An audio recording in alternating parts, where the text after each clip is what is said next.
राष्ट्र प्रभाव विदर्भ न्यूज में आप सभी का स्वागत है। मैं मनन व्यास और आज की देखते हैं ताजा खबर। बजरंग दल अमरावती महानगर की ओर से आयोजित त्रिशूल वाटप कार्यक्रम में पूर्व मंत्री यशोमती ठाकुर के उन आरोपों का खंडन किया गया जिसमें उन्होंने हिंदूवादी संगठन पर त्रिशूल की जगह पर गुप्ती वाटप का आरोप लगाया था, जिस पर कल विश्व हिंदू परिषद के विभाग मंत्री बंटी पारवानी ने उत्तर देते हुए यशोमती ठाकुर को त्रिशूल ग्रहण करने का आह्वान किया। लेकिन कुछ लोगों पे पट्टी बांधी हुई है, कुछ लोगों को अंध चढ़ा हुआ है, एक तबके के वोट का अंध चढ़ा हुआ है, इसीलिए उन लोगों को त्रिशूल दीक्षा में गुप्ती दिखाई देती है। हमारी ताई है, अभी तो 50% ही हिंदू एक हुए हैं और महाराष्ट्र की सत्ता का तख्ता पलट हो गया। जिस दिन ये 100% हिंदू एक होंगे तो बांग्लादेश में घुसकर मारेंगे। जो मुसलमान हमारी बहू बेटियों को बहकाकर लव जिहाद में फंसाएगा उसके लिए त्रिशूल उठेगा।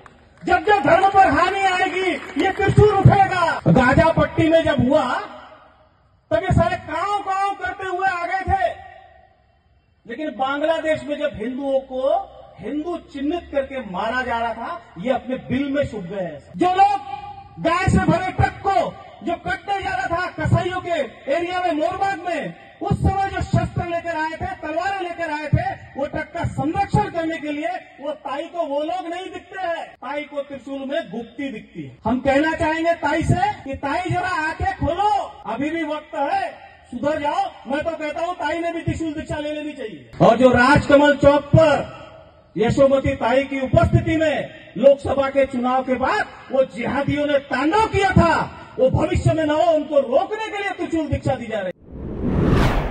अमरावती के तपोवन से मार्डी रोड परिसर स्थित जिजाऊ कॉलोनी निवासी पुलिसकर्मी संजय राउत की 25 वर्षीय बेटी संस्कृति राउत बीती रात 9 बजे के आसपास घर में फर्श पर मृत पड़ी मिली। इस समय पुलिसकर्मी संजय राउत अपनी ड्यूटी पर गए हुए थे, वहीं उनकी पत्नी व दूसरी बेटी कहीं बाहर गए थे, जिनके घर वापस लौटने पर इस घटना का खुलासा हुआ, जिसके बाद पूरे परिसर में अच्छा खासा हड़कंप व्याप्त हो गया। अमरावती ग्रामीण पुलिस के खल्लार पुलिस थाने में पदस्थ रहने वाले पुलिसकर्मी संजय राउत अपनी पत्नी व 2 बेटियों के साथ तपोवन परिसर स्थित जिजाऊ कॉलोनी में रहते हैं। बीती शाम संजय राउत हमेशा की तरह अपनी ड्यूटी पर गए हुए थे, वहीं उनकी पत्नी व एक बेटी किसी काम के चलते घर से बाहर गई हुई थी। इस समय संस्कृति राउत घर पर अकेली थी। रात करीब 8:30 बजे के आसपास जब सभी लोग बाहर से घर वापस लौटे तो संस्कृति राउत नीचे जमीन पर पड़ी दिखाई दी, जिसके गले के चारों ओर स्कार्फ लिपटा हुआ था। इस समय आवाज देने व काफी हिलाने डुलाने पर भी जब संस्कृति राउत के शरीर में कोई हलचल नहीं हुई तो राउत परिवार द्वारा इसकी सूचना आस पड़ोस के लोगों को देने के साथ ही गाड़गेनगर पुलिस को दी गई। गाड़गेनगर पुलिस के पथक ने तुरंत मौके पर पहुंचकर पंचनामा किया तथा संस्कृति राउत के मृत हो जाने की तस्दीक करते हुए उसके शव को पोस्टमार्टम के लिए भिजवाया गया।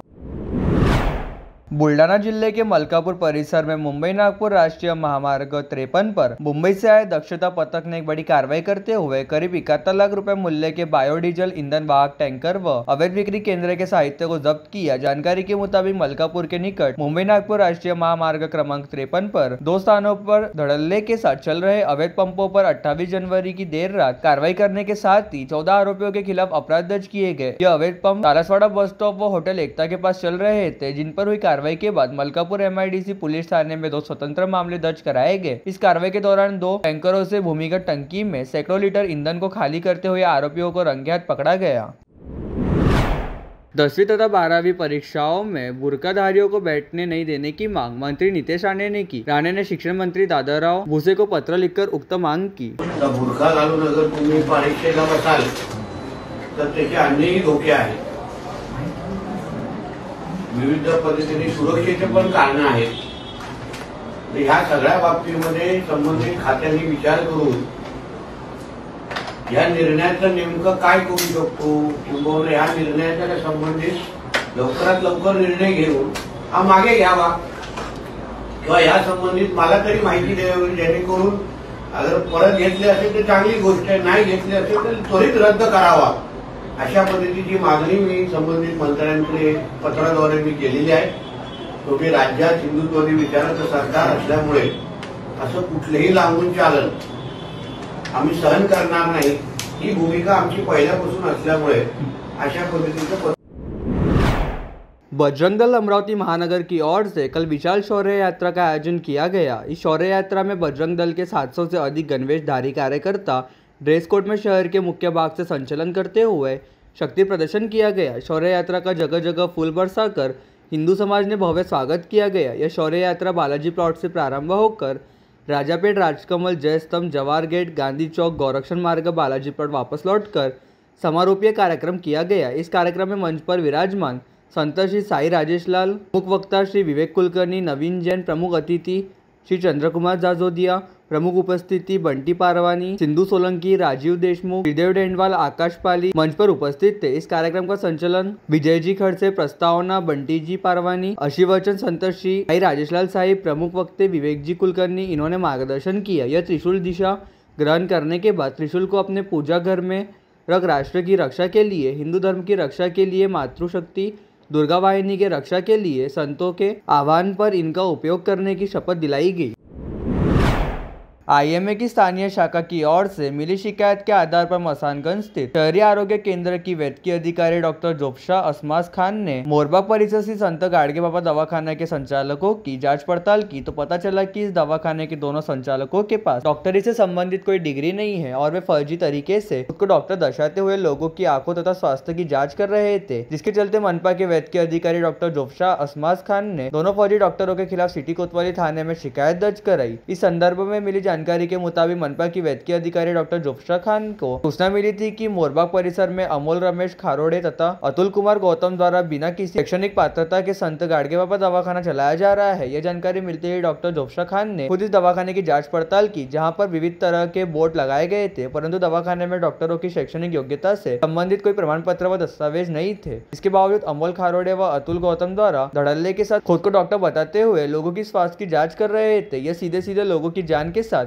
खिलवाड़ और उनके विश्वास के साथ जालसाजी का मामला था, जिसकी शिकायत मिलते ही सिटी कोतवाली पुलिस ने बीएनएस की धारा 318(4) तथा वैद्यकीय अधिनियम की धारा 33, 34, 36 व 38 के तहत शिकायत दर्ज करते हुए मामले की जांच पड़ताल करनी शुरू की। महाकुंभ में संगम तट पर भगदड़ में मरने वालों की संख्या 30 हो गई। सरकार ने 17 घंटे बाद महाकुंभ मेले में हुई भगदड़ में 30 लोगों की मौत की पुष्टि की।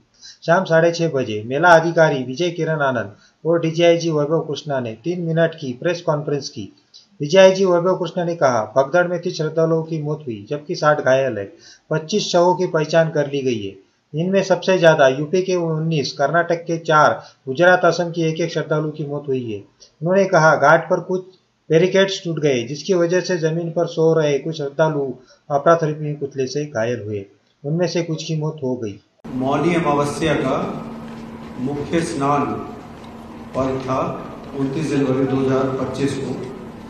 इसमें ब्रह्म मुहूर्त से पूर्व प्रातः 1 बजे से 2 बजे के मध्य मेला क्षेत्र में अखाड़ा मार्ग पर भारी भीड़ का दबाव बना और इस भीड़ के दबाव के कारण दूसरी ओर के बैरिकेड्स टूट गए और भीड़ के लोग बैरिकेड्स बांधकर दूसरी तरफ ब्रह्म मुहूर्त के स्नान का इंतजार कर रहे श्रद्धालुओं को कुचलना शुरू कर दिया। यद्यपि प्रशासन ने तत्काल राहत और बचाव कार्य करते हुए ग्रीन कॉरिडोर बनाया और एम्बुलेंस के माध्यम से लगभग 90 घायलों को अस्पताल तक पहुंचाया, परंतु इसमें से दुर्भाग्यपूर्ण तरीके से 30 श्रद्धालुओं की दुखद मृत्यु हो गई है। धारनी तहसील के ढाकना बिजुदवाड़ी बारों से सटे 2 दर्जन से अधिक गांवों में गत 3 माह से बिजली की भयंकर समस्या से परेशान ग्रामीणों ने आज दोपहर हजारों की संख्या में यहां विशाल मोर्चा निकालकर उपविभागीय अधिकारी कार्यालय पर धरना दिया। मोर्चे का नेतृत्व राना मालूर की सरपंच गंगा जावरकर जनक्रांति सेना के मन्ना दारसिम्बे ने किया। विशाल मोर्चे से धारनी सहित जिला प्रशासन सकपका गया। तहसीलदार प्रदीप शेवाड़े, थानेदार अशोक जाधव और अन्य अफसरान पहुंचे। उसी प्रकार आनंद फानंद में अमरावती से महावितरण की संबंधित निजी एजेंसी के अधिकारी पहुंचे। 5 दिनों का वक्त उन लोगों ने मोर्चे के नेताओं से मांगा। समाचार लिखे जाने तक हजारों ग्रामीण एसडीओ दफ्तर पर डटे रहे। प्रवीण खोड़के मेमोरियल ट्रस्ट द्वारा संचालित विनायक विद्या मंदिर कला वाणिज्य कॉलेज, विनायक गुरुकुल, विनायक विधि कॉलेज में गणतंत्र दिवस पर विधायक सुलभा खोड़के के हाथों ध्वजारोहण हुआ। इस अवसर पर विनायक गुरुकुल की निदेशिका रेखा सुर्वे, विनायक विद्या मंदिर कला वाणिज्यिक प्रधानाचार्य आरती निर्मल, विनायक विद्या मंदिर आर्ट्स एंड कॉमर्स कॉलेज के प्राचार्य डॉक्टर पद्माकर टाले, यश खोड़के आदि उपस्थित थे। सर्वप्रथम गणमान्य अतिथियों ने राष्ट्रपिता महात्मा गांधी स्वर्गीय विनायकराव खोड़के की छवि पर पुष्पांजलि अर्पित कर श्रद्धांजलि अर्पित की। इसके बाद दीप प्रज्वलित किया गया। इस अवसर पर प्रवीण खोड़के मेमोरियल ट्रस्ट के अध्यक्ष विधायक श्रीमती सुलभाताई खोड़के ने ध्वजारोहण किया। और लेटेस्ट न्यूज़ देखने के लिए राष्ट्रप्रभा चैनल को लाइक और सब्सक्राइब कीजिए।